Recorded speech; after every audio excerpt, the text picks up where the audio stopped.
I am loving this series. What's going on, guys? King Strats here, back with the video on the channel. And today we are back with another episode of The Best, where I highlight the best restaurants in each genre that I have done in 2023. Today we are doing the best sandwiches in the area, and this has been my favorite sandwich my whole life. So I just think it's funny, but the best is the best. This place is known, I got the menu over here. Here we go. This place is known as Rose's Pizza and Italian Restaurant. I always just call it Rose's. But it's located in Garfield, New Jersey. There is the info. And I don't care the ratings, because I know they're high. That much I can tell you. But this place has been around, as you can see right here. Where's it on the top? Yeah, duh.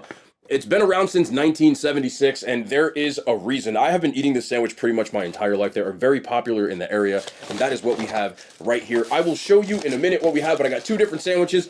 And I got one pizza because it's really popular, but this isn't a pizza episode. I just want to showcase different things from the menu in case that type of sandwich isn't your thing. So we have a 6-inch marinara pie, which is a lot different than what people are used to. So I've done this before, but I'll get into that when we get to that part of the video. Most people have never eaten a pizza like this. I'm telling you right now, it's covered in garlic. So if you got a date, make sure they take a bite of it too, or y'all gonna be in trouble. Let's unveil these sandwiches. All right, this thing is the sandwich of legends for me. Like I said, I've been eating it pretty much my entire life. It is known as the number 10 on the menu. Yes, I know that by heart because I don't ask for anything but a number 10 when I go there. Number 10 is the cold sub Parmesan. What that means is when you get a cold Italian hero from most places, it comes cold, just like it says. But the Parmesan part means this is what's on it. Ham, salami, I'm saying it. Gabagool. I had to say it. Tomato, you can get lettuce. I don't. Oil and vinegar, as well as banana peppers. And then what they do is they take what you would get on a parm. So they melt the cheese and toast the whole sub. So the sandwich is a hot sandwich. Even the meat, they toast everything. All their sandwiches come toasted, but if you ask for the 10, the whole thing is going to come toasted. And that's the difference. Very popular sandwich in this area. And again, I've grown up eating this bad boy. And it is just, look at all the cheese you get on here. All right, now look at the toast marks on the side and the... Yes, that is what you need. The inside still has to be nice and warm, and it's not hard. The outside, though, has to have that, because I got to hold all of these proteins. I was going to say meat, but y'all are weird.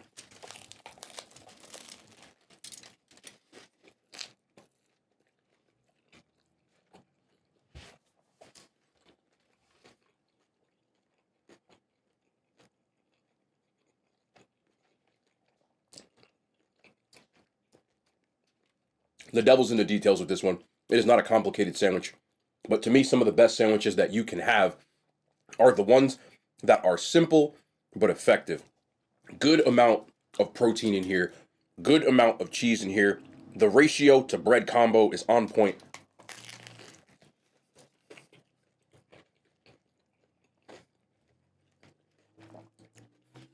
Yeah, I'm sorry.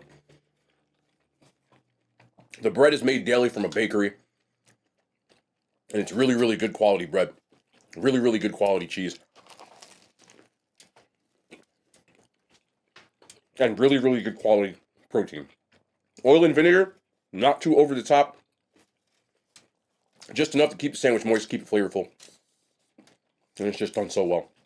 This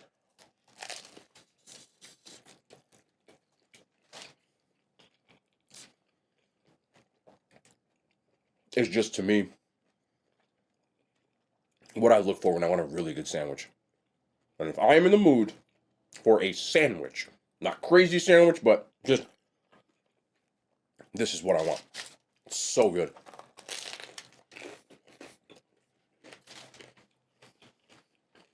Oh, God.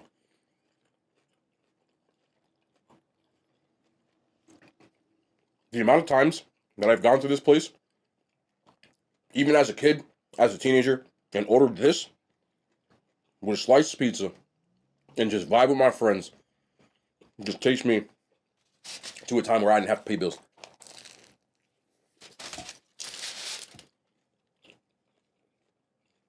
The people that know, they know. If you've never had this sandwich, I highly suggest you try it. Again, it's nothing too complicated. It's just well executed. And for me, it is perfect. It is a 10. The number 10 from Rose's is and probably always will be. I'm still looking, and I have an open mind. My favorite sandwich of 2023, 2022, 2021, 2019, 2018, 2017, 2016. And next up, we have a parm. People are familiar with chicken parm. This place does really good parms, but the one I like the most from here is not the chicken parm, which is good. Don't get me wrong, because I know somebody that's been there gonna be like, "You're crazy." Just let me get my sandwich that I want. It's a meatball parm. They have really, really good meatballs. Now this sandwich is gonna be the amount of cheese they always put on this thing. Yeah, don't stray too far from me, man. Yeah, that's what I'm talking about. I just love their sandwiches, and this is just for me. Look at this. So much cheese on here, but it's nice and melty. Let's see what we got. You know what I mean? Like, you get what I'm saying? They do a nice sauce here. Hold on. Yeah, fold that over. They do a nice sauce here, and the meatballs are not hard at all. They're very fluffy. Yes, I said fluffy. If you get what I'm saying, you get it. They're not chewy. They're not just what they're supposed to. Stop talking.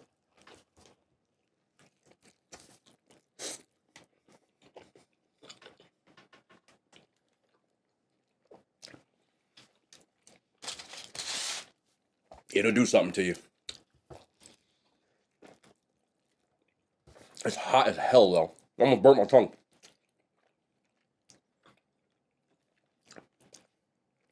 Don't care. Again, what you're seeing here is nothing crazy. There's nothing about this that you wouldn't see on other meatball parms. The difference is in the execution. When it comes to a good sandwich for me, the devil is in the details. I said it already, but when you have good bread, good sauce, good meatballs, let me grab a meatball for you, just trying to show you. You don't want this thing to be rubbery at all. You want it to just melt. You want it to just be able to fall apart when you bite it. But it can't be too tender to the point that you pick it up and it just falls apart immediately.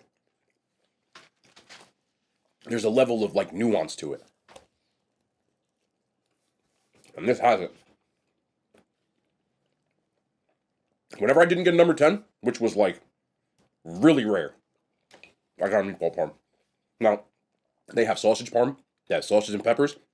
They have chicken parm. They have veal parm. All kinds of parm. But this is my parm.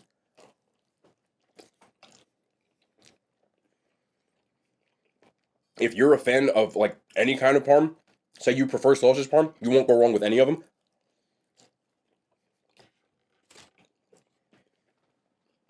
But for me, man, that is good. One more bite. My tongue is burnt. I don't even care. You got to make it even.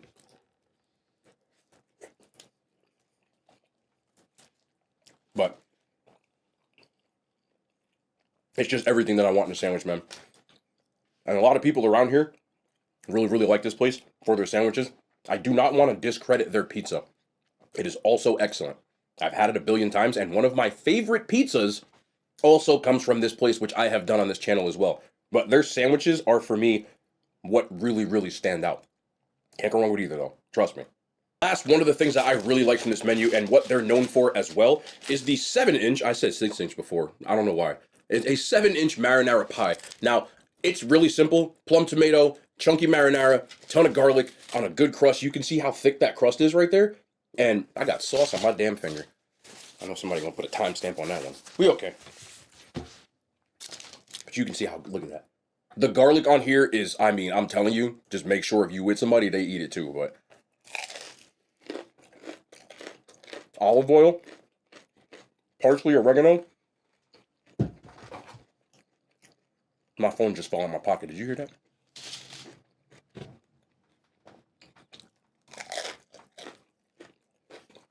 Crust is nice and crispy, but it's not hard. Like, you know, people say this looks like it sounds hard. It's just the outside. And the inside, it's still nice and airy. And it's just, again, you're seeing a recurring theme with this place. They don't do anything too out of the ordinary. Everything is just done right, cooked right for years. Like I said, I've been coming here a long time. A lot of people I know been going here a long time. And there is a reason. And it is just, you want simple but effective good ingredients that are cooked well.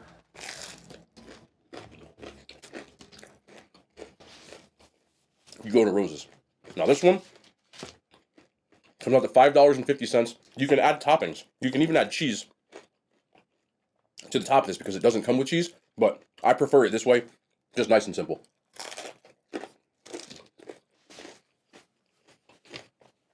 But again, if you want traditional, real deal, this is where you go. Rose's Pizza in Garfield, New Jersey, man. I really love it.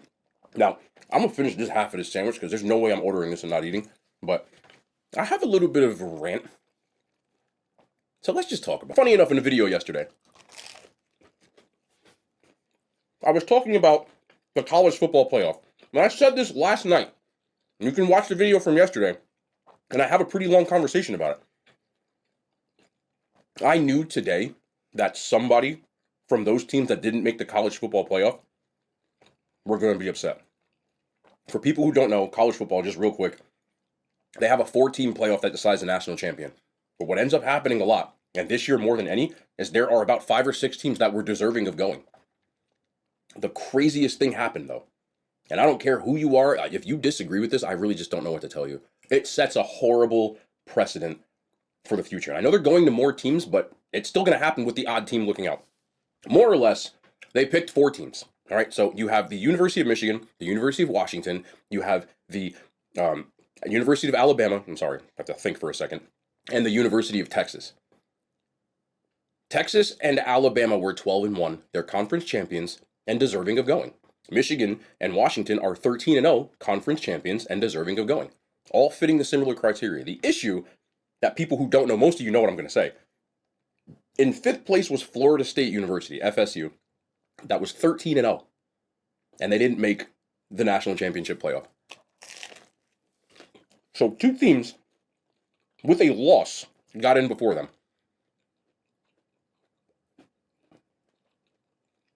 That is the most inexcusable thing. I don't care what anybody says. And I said yesterday, I understand the argument, but you cannot penalize a team that checked off every box that was available and tell them that they're not good enough to play for a national champion. Sometimes in college football, there are teams that play in lesser conferences. There are 5 major conferences in college football. Florida State belongs to one of them, the ACC or the Atlantic Coast Conference. They won every game they played this year. They won the championship, and they're not going to the title. Never happened. Not in a case where there's other teams with losses below them. And it's inexcusably crazy to me. There's been issues before where you had 3 undefeated teams and 2 spots. That's different. But you can't tell me that a team that has no losses is going to not make it over a team that does. Alabama and Texas are 2 of the best teams in the country, not a doubt. But the biggest thing that people said was because they're not the best team in the country because their quarterback got hurt 2 games ago. He was a Heisman candidate, and he was a big reason why that team was good. So a lot of people said once he got hurt, they were going to lose. They didn't. They're undefeated. Could you imagine in any other point of anything where they said, hey, here's the criteria you have to meet. Say you were up for a job promotion. I'm just giving like a hypothetical here. Say you're up for a job promotion and the company said, okay, well, if you tick all these boxes by the end of the year, you'll get that promotion. So you do it and you don't. Would you quit? Like, what did you do with it? It's just, to me, it's inexcusable, and I don't like it at all. And then on top of that, say the person that worked with you only checked 4 of those 5 boxes. They're like, yeah, but, you know.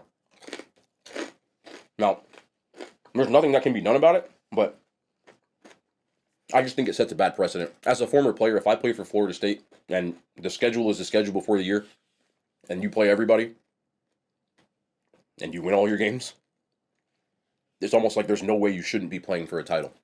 With on top of that, they played LSU and Florida in out-of-conference schedules. They weren't really scheduling like terrible teams per se. LSU and Florida both didn't have great years, but you don't know that going into the season. LSU, when they played them, was a top 10 team. They didn't know they were going to lose multiple games after that. You add that to the fact that the University of Texas lost to the University of Oklahoma, which I said yesterday. I understand that, like, to me, Texas should be in. Alabama shouldn't be in because you lost to Texas. That was the tiebreaker between those 2 one-loss teams. To have it any other way, to me, is ridiculous. But, you know, if anybody out there is a Florida State fan, man, I feel bad. It's terrible. And as a college football fan, I'm still going to watch. Are those the 4 best teams in the country? Probably not, in my opinion. But I don't have an argument. They're in the top 5 or 6. You know, to me, Georgia is amongst those two, but they didn't win their conference championship, so you got to throw them out. The other teams, somebody was going to be mad. I just didn't think it was going to be Florida State, and I said that yesterday. But I just want to talk about that, man, because that's kind of crazy. Also, Philly, you got absolutely worked. I know you're mad, but I love y'all, man. Shout out to my Philly fans. I know y'all never shut up. Y'all ain't got nothing to say, so at least I have a week where the Giants didn't play, so they didn't lose, and Philly can't say anything, and it's great. Because in my stream, Philly fans are crazy. I can't wait to stream with y'all because y'all gonna be quiet. You're super quiet. Woo! Damn. I watched that whole game, bro. That was great.